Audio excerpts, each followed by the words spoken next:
Allahu Akbar, Allahu Akbar.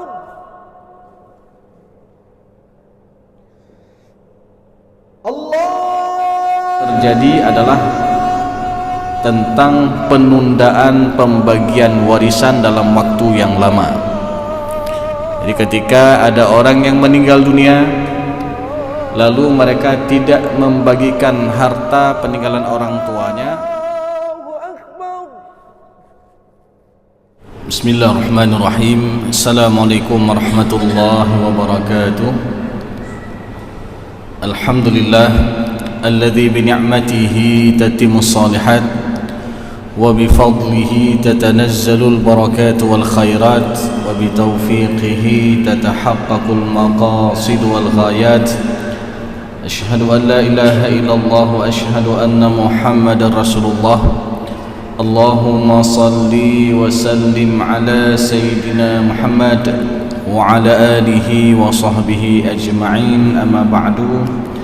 Kaum muslimin dan kaum muslimat sidang jamaah salat maghrib yang dimuliakan ya Allah Subhanahu wa taala, serta seluruh pendengar radio Baitur Rahman, radio RRI dan radio swasta yang lainnya dimanapun anda berada. Pertama-tama marilah kita memanjatkan puji dan syukur kita kepada Allah Subhanahu wa taala yang masih memberikan kita nikmat iman, nikmat sehat dan juga nikmat kesempatan sehingga kita bisa berhadir melangkahkan kaki kita menuju ke rumah Allah yang kita cintai ini untuk bisa melaksanakan salat fardu ataupun salat maghrib secara berjamaah. Mudah-mudahan kita semua mendapatkan fadilah keutamaan salat berjamaah dan salat yang telah kita kerjakan menjadi salat yang makbul dan diterima di sisi Allah Subhanahu wa taala.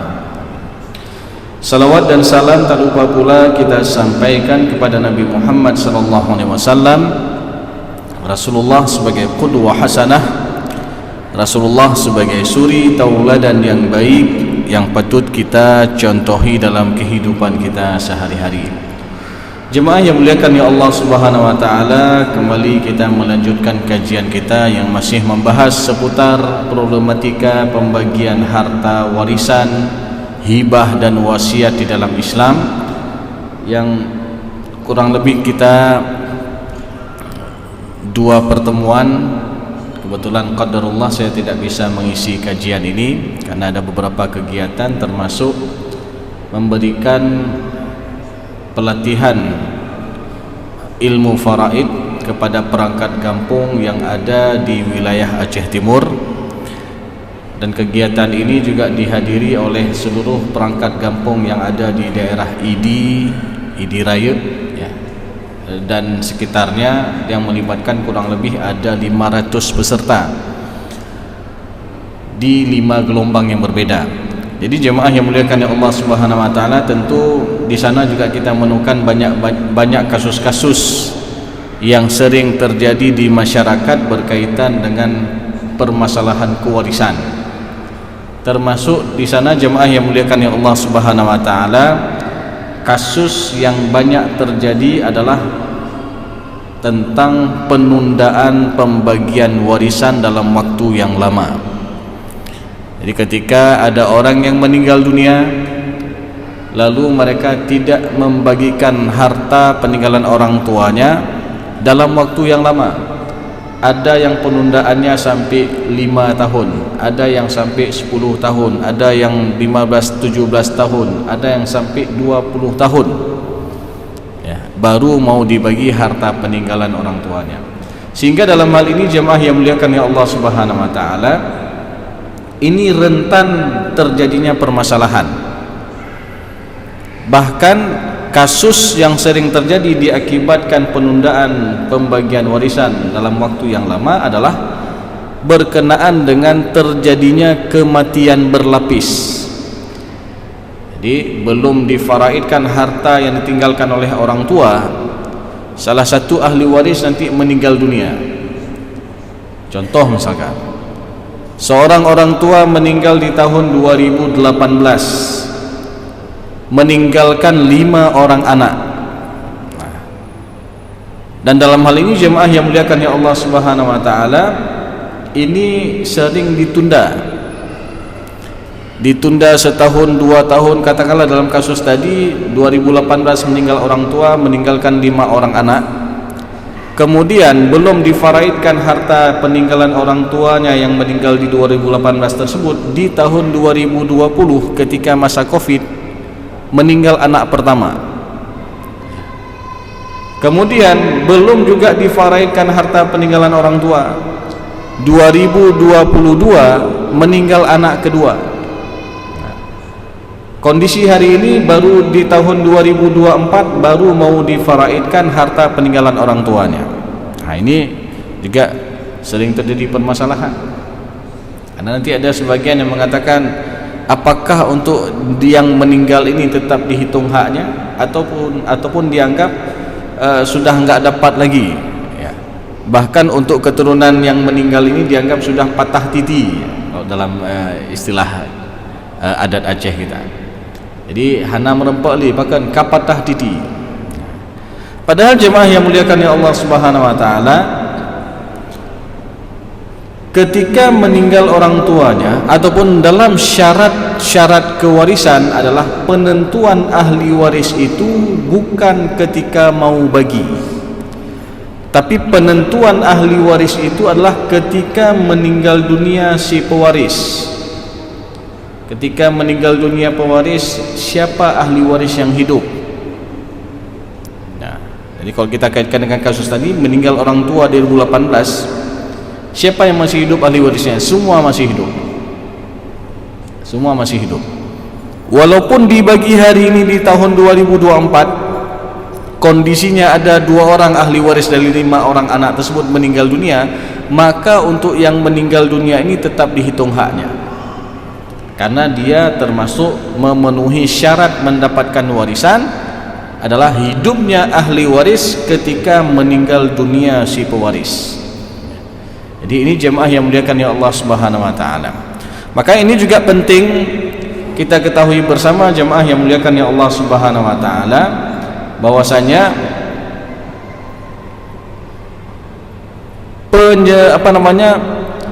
mempercepat pembagian warisan, menyegerakan pembagian harta warisan, ini juga termasuk salah satu hal yang perlu kita lakukan selama di sana tidak ada halangan untuk langsung difaraidkan, ya. Oh, bagaimana kalau Ustaz seorang meninggal dunia lalu masih hidup salah satu orang tuanya, katakanlah ibunya masih hidup ataupun istrinya masih hidup, dan almarhum memiliki anak yang masih kecil-kecil, kan nggak mungkin ini dibagi, ya. Maka dalam kondisi ini boleh ditangguhkan, ya. Bahkan di dalam surat An-Nisa ayat ke-6 itu disebutkan seorang wali ataupun orang tua yang masih hidup ini dianjurkan untuk menjaga harta anak tersebut, dan diberikan sampai kapan? Hatta idza balaghun nikah, sampai dia menuju usia ataupun ketika dia memasuki usia mau menikah, ataupun dianggap dia sudah rusydan. Mana rusydan ini orang cakap dalam mengurusi harta. Jadi tidak juga ketika langsung ada orang meninggal dunia, ini anak-anak ini masih SD ataupun masih SMP langsung dikasih semua. Tidak juga. Jadi ini kita lihat bagaimana kondisi anak ini, dan di sanalah ada peran wali ataupun salah satu orang tua yang masih hidup. Karena juga kita banyak menemukan kasus-kasus yang lain jemaah yang muliakan ya Allah Subhanahu wa taala, termasuk ketika meninggal salah satu orang tua. Misalkan seorang ibu meninggal dunia, almarhumah meninggal dunia, meninggalkan ahli warisnya ada suami, dan almarhumah ini memiliki keturunan. Nah, kebiasaan kita juga ketika masih hidup salah satu orang tua itu tidak langsung difaraidkan. Kan mantan ayah masih ada orang tua, salah satu orang tua masih hidup. Tadi ibunya sudah meninggal dunia, ya. Istri meninggal dunia, meninggalkan suami dan ada anak. Maka biasanya kalau masih hidup salah satu orang tua ataupun ayah daripada anak-anak tersebut, ini tidak difaraidkan juga. Nah, menjadi sebuah permasalahan kapan? ketika ayah daripada anak-anak ini ada rencana untuk menikah lagi. Nah rencana kena mengkawin lo. Maka ini harus diselesaikan dulu daripada harta yang ditinggalkan oleh almarhumah istrinya. Karena kalau tidak ini diselesaikan, maka ini akan terjadi pencampuran harta dengan istrinya yang kedua. Ya. Maka ada salah satu kasus juga. Jadi meninggal istri pertama tidak difaraidkan karena almarhumah masih ada suami dan anak-anak, ya. Lalu apa yang terjadi? Karena tidak dibagikan harta peninggalan almarhumah oleh suaminya ini, dia menikah lagi. Ketika dia menikah lagi dengan istri yang baru, ada beberapa aset yang seharusnya itu adalah aset bersama dengan istri pertama, dijual oleh orang tuanya, oleh suami ini, lalu dibangun aset ketika masa dengan istri kedua. Nanti puncak permasalahan bagaimana? Ketika meninggal dunia suami. Jadi suami meninggal dunia, ahli waris yang ditinggalkan ada istri, mananya istri yang kedua, dan juga ada anak daripada istri yang pertama. Jadi jemaah yang muliakan ya Allah Subhanahu wa taala, tentu dalam kasus ini nanti istri itu akan menganggap bahwasanya yang dibangun ketika hidup ataupun ketika setelah perkawinan dengan dia itu adalah harta seharkat ataupun harta bersama dengannya. Sedangkan anak-anak ini mengatakan bahwasanya dari rumah itu bukan harta bersama, tapi adalah ada harta mamak mereka yang belum difaraidkan oleh ayahnya. Ya, sehingga ini jadi permasalahan. Maka jemaah yang muliakan ya Allah Subhanahu wa taala, jikalau ada niat untuk menikah lagi, ya, ketika istri pertama meninggal dunia, maka idealnya ini harus diselesaikan dulu harta yang ditinggalkan oleh almarhumah istri kepada ahli warisnya, termasuk kepada anak-anak. Kalau tidak, sebagaimana kita sebutkan tadi, ini rentan terjadi permasalahan. Kemudian jemaah yang muliakan ya Allah Subhanahu wa taala, dan juga ini sebagai anjuran bagi setiap kepala desa ataupun setiap perangkat desa, itu ketika memberikan kalimat terakhir ketika pelepasan jenazah, ini juga harusnya disampaikan berkaitan dengan harta yang ditinggalkan oleh almarhum. Karena terkadang orang kita menganggap ini masalah yang sensitif. Ketika ada orang meninggal lalu disampaikan masalah warisan, seakan-akan ini sudah tamak harta, apalagi yang mengatakan ini adalah salah satu daripada ahli waris. Nyo tanoh mentang mirah, mentang basah kayak bahas masalah faraid. Padahal jemaah yang muliakan ya Allah Subhanahu wa taala, berlakunya masalah faraid adalah ketika meninggal dunia pewaris. Jadi kalau ada orang masih hidup membahas faraid, ya, mana sudah bagi-bagi harta lalu dikatakan lun kalum parai harta kana mit. Saya sudah bagi harta semua buat anak-anak. Nanti kalau saya meninggal dunia nanti enggak ribut-ribut lagi anak-anak. Maka ini secara hukum ada yang kurang, ada yang tidak sempurna daripada syaratnya. Karena syarat kewarisan itu adalah meninggalnya si pewaris. Jadi ketika ada orang meninggal dunia, maka segala bentuk harta yang ditinggalkan oleh almarhum yang memiliki nilai kebendaan walaupun itu kecil, misalkan almarhum meninggalkan jam tangan, maka jam tangan ini enggak boleh langsung diambil oleh salah satu ahli waris. Datang abang main ambil aja, enggak bilang-bilang sama ahli waris yang lain, maka ini zalim, ya. Karena pada jam peninggalan dari orang tua ini sejatinya di sana ada hak semua ahli waris. Ya, kita pernah menyampaikan kalau ada seorang ibu meninggal dunia, biasanya yang namanya ibu-ibu itu banyak meninggalkan perkakas rumah tangga. Na pinggan, na cepi, ada piring, ya, ada sendok dan lain sebagainya. Dan ini juga tidak boleh langsung dibawa pulang oleh salah satu ahli waris. Harus minta izin dan ridha daripada semua ahli waris. Kalau tidak, ini rentan terjadinya fitnah. Ya. Nanti ketika salah satu ahli waris ada yang main bawa pulang terus. Lalu suatu hari mereka ada rencana hajat untuk buat tasyakuran. Diundanglah adik-adik, abang-abangnya, saudara keluarganya. Lalu ketika adik-adiknya di hari H datang, abang-abangnya datang, dilihat, oh nyo pinggan mak lah kok. Gawat tak kak nama yang pegah-pegah. Ya, kakak ngak bilang-bilang main bawa pulang terus. Padahal kami kan pingin juga piring ini.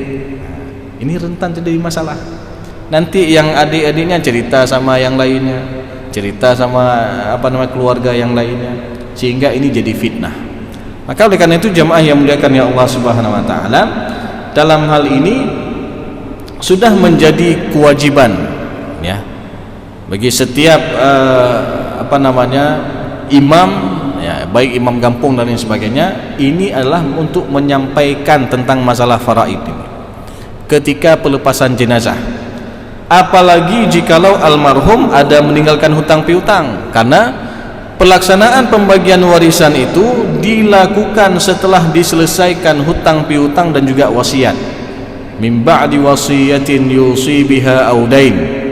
Maksudnya pembagian warisan itu dilakukan setelah diselesaikan berkaitan dengan wasiat atau hutang.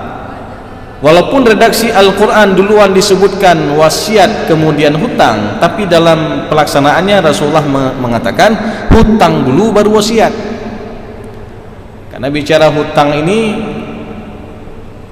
adalah hak manusia yang harus diselesaikan ya. Dan hutang ini juga ada dua macam. Ada hutang berkaitan dengan hak Allah, dan ada hutang yang berkaitan dengan hak manusia. Hutang berkaitan dengan hak Allah termasuk salah satunya adalah nazar ataupun zakat yang belum dikeluarkan dari harta yang telah wajib dizakati, dari harta orang yang meninggal tersebut ya. Misalkan dia ada simpan emas sudah 100 gram, maknanya sudah mencapai nisab, dan sudah disimpan selama setahun, haul selama setahun, maka wajib dikeluarkan zakatnya 2,5% dari nilai 100 gram tersebut. Kemudian jemaah yang muliakan ya Allah Subhanahu wa taala, belum sempat dikeluarkan zakatnya, qadarullah meninggal dunia, maka ini dianggap hutang berkaitan dengan hak Allah. Selesaikan ini. Selesaikan hutang piutang, selesaikan wasiat-wasiat almarhum selama wasiat ini tidak bertentangan dengan syariat ya. Jadi apa saja wasiat yang bertentangan dengan syariat, ini sering terjadi dalam masyarakat kita. Ketika ada orang tua yang menyampaikan kepada anak-anaknya, nak, kalau ayah meninggal nanti, emak meninggal nanti, rumah induk ini jangan jual-jual ya. Jadi kan sering kita dengar kasus ini ya.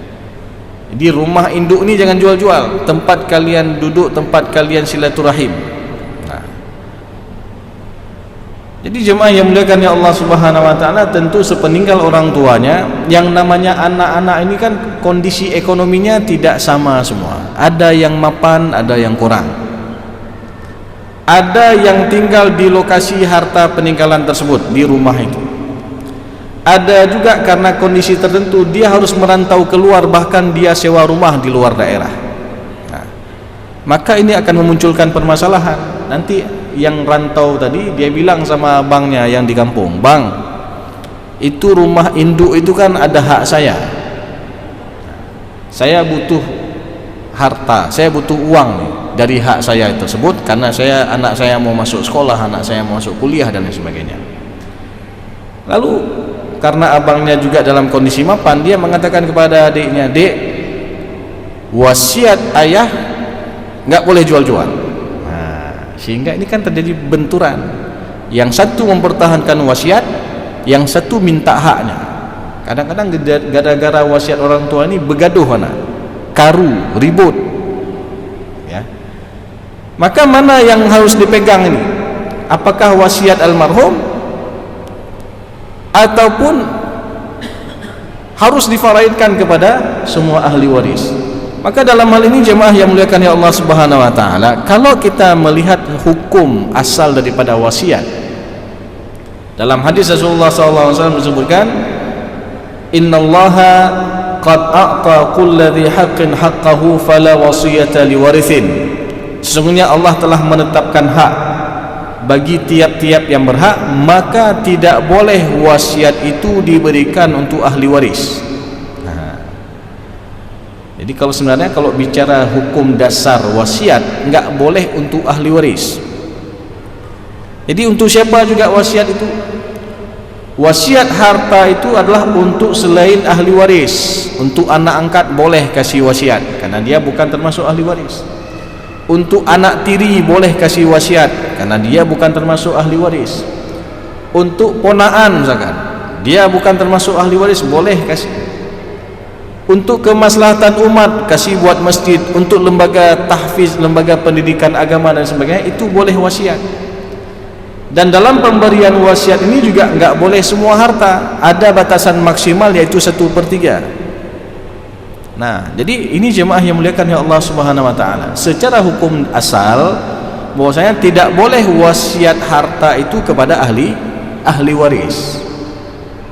Jadi wasiat pada dasarnya juga ada dua, ada wasiat kebaikan, ketakwaan, dan ada wasiat harta. Kalau wasiat kebaikan itu memang dianjurkan, sebagaimana Nabi Ya'qub alaihissalam menjelang ajalnya dipanggil semua anak-anaknya. Lalu Nabi Ya'qub bertanya kepada anak-anaknya, ma ta'buduna min ba'di? Apa yang kalian sembah ketika aku sudah tidak ada nanti? Apakah masih mau salat? Apakah masih mau puasa, bayar zakat, jaga silaturahim? Jadi wasiat-wasiat inilah yang harus disampaikan kepada anak-anak kita. Wasiat kebaikan, wasiat ketakwaan. Oh, nanti kalau ayah mak meninggal jangan ribut-ribut, ada harta sedikit itu menyajit, mejit-jit ya. Kalau bisa jangan ribut gara-gara sepetak harta peninggalan orang tua ini. Nah, jadi ini juga disampaikan wasiat kebaikan. Disampaikan wasiat agar dia bertakwa. Nanti jangan lupa salat. Beda kondisi ketika kita mengatakan dalam keadaan sehat. Ketika kita mengatakan wasiat tersebut ketika dalam kondisi kita sakit menjelang kematian. Ya. Misalkan kalau kita sehat mungkin kita bangunin anak-anak kita yang lagi tidur pagi kan. Bedah, bangun subuh, salat. Mungkin kondisi seperti itu. Beda ketika orang tuanya dalam keadaan sakit lalu memberikan wasiat kepada anaknya, nak, ini kalau ayah mak meninggal jangan lupa salatnya. Nah, dia akan teringat. Ini kalau kita bicara wasiat tadi ya. Jadi ikatannya kuat sekali. Maka wasiat ketakwaan ini yang mesti disampaikan kepada anak-anak kita. Sedangkan wasiat harta, sebagaimana disebutkan tadi bahwasanya Allah Subhanahu wa taala telah menetapkan hak bagi tiap-tiap yang berhak untuk para ahli waris. Ahli waris itu ada yang berhak dapat bagian 1/2, 1/3, 1/4, 1/6, 1/8 dan 2/3 sebagaimana bagian yang telah Allah tetapkan dalam Al-Qur'an.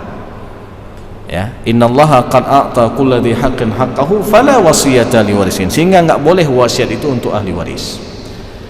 Namun ada juga riwayat yang lain yang menyebutkan apa? La wasiyata liwarithin illa ayyasha'a warathah. Tidak boleh wasiat itu diberikan untuk ahli waris kecuali atas dasar kesepakatan semua ahli waris. Jadi kalau ahli waris sepakat terhadap apa yang diwasiatkan oleh orang tuanya, maka ini boleh jalan wasiat tersebut. Sebagaimana pernah kita juga sering menemukan orang tua tulis surat wasiat. Untuk anak pertama dapat item ABC, anak kedua ABC, anak ketiga ABC, dan ini diketahui oleh semua ahli waris dan mereka tanda tangan semua ahli waris. Ya. Lalu disampaikan juga satu poin di situ, selama orang tua masih hidup itu milik orang tua. Karena sekali lagi bicara wasiat itu terjadi pemindahan hak miliknya kapan? Ketika si pemberi wasiat meninggal dunia. Jadi jangan pula nanti ada sebagian orang yang mengatakan ini kan sudah diwasiatkan sama ayah saya, itu hak saya ambil sekarang. Nah, anjir, nggak boleh. Ya, karena terjadi pemindahan hak milik ketika akad wasiat itu ketika si pemberi wasiat meninggal dunia. Beda kalau dihibah. Kalau hibah pemberian masa hidup dan ketika sudah sempurna akad hibah, di detik itu juga langsung berpindah hak milik dari si pemberi hibah kepada si penerima hibah. Misalkan seorang orang tua bilang sama anaknya, "Nak, ini ayah hibahkan satu tanah ini untukmu, nak." Lalu anaknya bilang, "Baik ayah, saya terima hibah ini." Maka di detik itu juga langsung berpindah hak milik. Maka kalau kita bicara hibah, lain lagi konsekuensi hukumnya. Hibah orang tua kepada ahli waris ataupun kepada anak ini harus memenuhi beberapa syarat. Yang pertama, harus diberikan dalam kondisi orang tuanya sehat walafiat, bukan dalam keadaan sakit menjelang kematian. Yang kedua, harus ada akad serah terima ataupun takabud, ya, karena rukun hibah itu ada 4, ada si pemberi hibah, ada si penerima hibah, ada objek yang dihibahkan, jelas objeknya, ada batas-batasnya. Jadi jangan sampai orang tua menghibahkan itu tanah ayah yang ada di Sare itu semua, ya, hibah semua. Nah, ini kadang tanahnya ada 1 hektar, seberapa ukurannya, ataupun saya hibahkan tanah yang di Sare itu untuk 5 orang anak. Ini enggak ditakyinkan, ini ukurannya berapa saja, apakah ini dibagi rata, ini kan harus ditakyinkan. Jadi jelas objeknya. Atau kadang-kadang untuk anak pertama udah dikasih hibah, anak kedua dikasih hibah, anak ketiga orang tuanya bilang sama anaknya, "Nak, untuk abang-abang udah ayah kasih semua, untuk adik nanti kalau ayah ada rezeki ayah bangun rumah buat adik." Kalau ada rezeki. Ini objeknya kan belum jelas, ya. Apakah ini dianggap sebagai hibah? Maka jemaah yang muliakan ya Allah SWT, akadnya ini harus jelas. Jadi objeknya jelas dan ada akad, ya, ataupun serah terima tadi. Jadi kalau sudah sempurna akad hibah, langsung berpindah hak milik. Dan hibah orang tua kepada anak ini juga berlaku prinsip adil. Enggak boleh satu anak kasih hibah, anak yang lain tidak dikasih apa-apa, itu enggak boleh.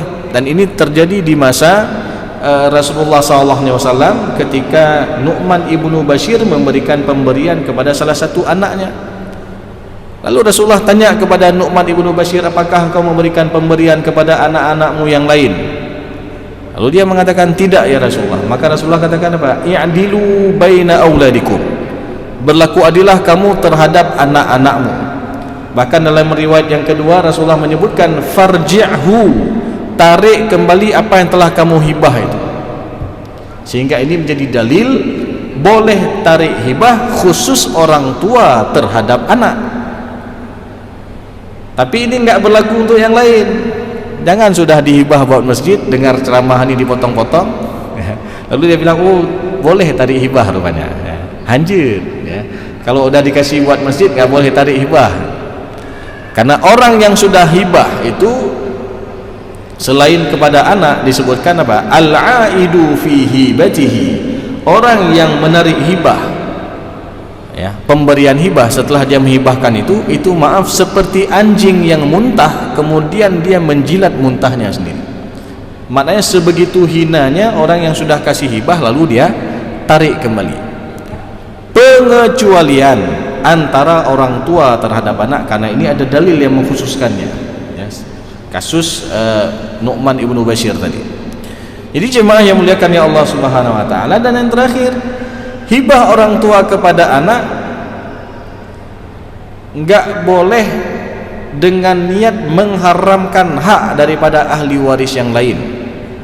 Nah, ini contoh kalau anaknya perempuan semua. Jadi dihibah semua buat anak perempuan dengan niat apa? Nyobek ecok lewali. Jadi anak perempuannya katalah ada 1 orang, lalu sebelum meninggal orang tuanya dihibah semua harta itu kepada anak perempuan ini dengan niat apa? Biar enggak dapat untuk walinya, untuk saudara kandung daripada almarhum. Jadi kalau niat di awal tidak baik, biasanya berakhir juga dengan tidak baik. Karena ada beberapa kasus nih, tentu dari kasus-kasus yang ada menjadi pelajaran bagi kita yang masih hidup. Ya, kasus seorang ibu ini kebetulan dia memiliki keturunan hanya satu anak perempuan tunggal. Ya.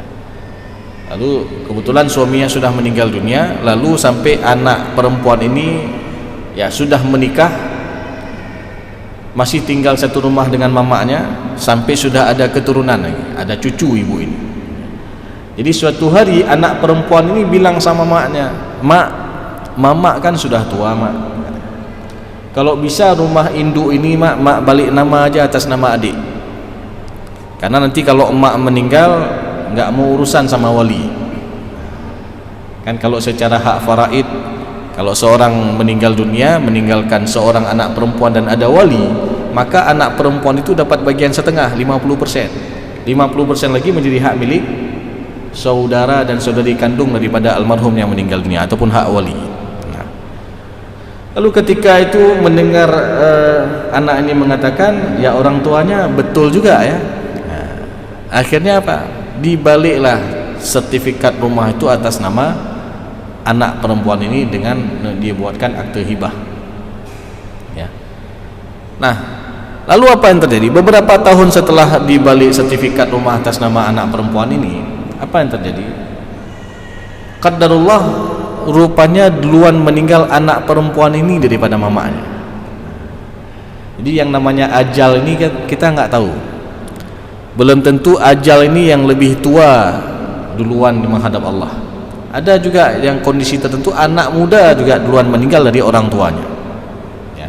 Jadi kasus tadi duluan meninggal anak perempuan ini daripada mamanya, sehingga tinggallah di rumah itu ibu ini dengan menantunya dan ada cucunya. Suatu hari entah kenapa menantunya lagi nggak pas kepala juga ya, kemudian ibu ini juga marah-marah sama menantunya. Lalu menantunya apa yang terjadi? Diusir ibu itu dari rumah itu, karena dianggap rumah itu sudah jadi milik dia, karena almarhumah istrinya tadi ada keturunan. Walaupun secara hak faraid di sana ada hak ibu kandung. Kalau seorang meninggal dunia masih hidup ibu kandung, walaupun almarhumah ini ada anak, maka ada hak juga seorang ibu sebesar 1/6. Ya, berdasarkan surat An-Nisa ayat ke-11, wali abawaihi likulli wahidin minhuma sudusu mimma taraka in kana lahu walad. Ya. Jadi untuk kedua orang tua, kalau masih hidup kedua orang tua daripada almarhum itu masing-masing dapat bagian 1/6, ayah dapat 1/6, ibu dapat bagian 1/6, jikalau almarhum yang meninggal ini memiliki keturunan. Dan ini juga membantah apa-apa yang sering kita dengar di masyarakat, oh menyenahane anak hak li urung cik daripada almarhum. Tidak, ada hak, karena anak ini nggak bisa menghalangi ke atas ya, secara keseluruhan. Jadi anak ini kalau almarhum yang meninggal dunia ada keturunan dan almarhum juga masih hidup orang tua, maka mereka sama-sama dapat hak warisan ya. Kalau ada ayah dan ibu, kasih bagian ayah kandung dari almarhum, ibu kandung daripada almarhum 1/6. Sisanya semua adalah diberikan untuk anak laki-laki dan anak perempuan dengan pembagian 2/1 kalau ada anak laki-laki dan perempuan. Jadi ini jemaah yang muliakan ya Allah Subhanahu wa taala, kasus yang pertama ataupun kasus yang bisa kita ambil pelajaran bahwasanya enggak boleh wasiat itu diberikan ataupun hibah itu diberikan semua harta dengan niat agar ahli waris yang lain tidak mendapatkan hak bagian mereka. Juga ada kasus yang berikutnya, ketika ada seorang orang tua menghibahkan seluruh harta kepada anak-anaknya ya, khususnya anak perempuan saja, dengan niat apa? Nyo becok le wali dia pun ya. Dihibahkan semua. Lalu apa yang terjadi? Qadarullah orang tuanya panjang umur ya, tapi dalam kondisi dia sudah sepuh, semua harus di atas kasur, harus pakai pampers dan lain sebagainya. Nah, anak-anak ini dalam merawat orang tuanya sudah setengah-setengah hati. Abang telepon adik, "Dik, jaga ayah saya." Lalu adiknya bilang, "Oh bang, hancur na acara, na rapat." Ya. Jadi dalam merawat orang tua pun sudah setengah-setengah hati. Mereka dilalaikan dengan bisnisnya, dilalaikan dengan pekerjaannya, sampai-sampai apa yang terjadi? Tidak lebih kurang lebih hampir setahun dalam kondisi orang tua seperti itu. Akhirnya apa? Mereka menitipkan orang tuanya ke panti jompo. Jadi sayang kali orang tua sama anak kasih semua harta, belum tentu anak itu kasih manfaat bagi orang tuanya. Maka dalam hal ini enggak boleh dihibah semua harta kepada anak-anak. Jadi tentu ini menjadi pelajaran bagi kita jemaah yang muliakan ya Allah Subhanahu wa taala. Dari kasus-kasus yang ada, jangan sampai terjadi permasalahan-permasalahan yang lebih yang membuat rumit, yang pada akhirnya ada pihak-pihak yang dizalimi. Maka jemaah yang muliakan ya Allah Subhanahu wa taala, bisa kita simpulkan bahwasanya ilmu faraid ini sangat penting dalam kehidupan kita, karena ini juga ilmu yang sering kita temukan di setiap kehidupan kita. Maka ketika kita mempelajari ilmu faraid ini, kita mengetahui bagaimana cara pembagian warisan secara syariat, dan setidaknya tentu dari harta yang kita dapatkan ini, ketika kita membagi sesuai dengan hukum Allah dan Rasulnya, ada nilai ta'abbudi, ada nilai ketundukan kita kepada Allah Subhanahu wa taala, sehingga setiap harta yang kita dapatkan mampu kita pertanggungjawabkan di hadapan Allah di hari akhir nanti. Mungkin ini saja jemaah yang muliakan ya Allah Subhanahu wa taala. Mudah-mudahan apa yang telah kita sampaikan tadi bisa menjadi ilmu yang bermanfaat dan juga bisa kita aplikasikan dalam kehidupan kita sehari-hari berkaitan dengan pembagian warisan. Lebih dan kurang saya mohon maaf. Aqulu qawli hadza wa astaghfirullah li wa lakum wa lisal mu'minin. Wassalamualaikum warahmatullahi wabarakatuh. حمدا يوافي نعمه ويكافئ مزيدا يا ربنا لك الحمد كما ينبغي لجلال وجهك الكريم وعظيم سلطانك اللهم صل على سيدنا محمد وعلى آله وصحبه أجمعين اللهم أعنا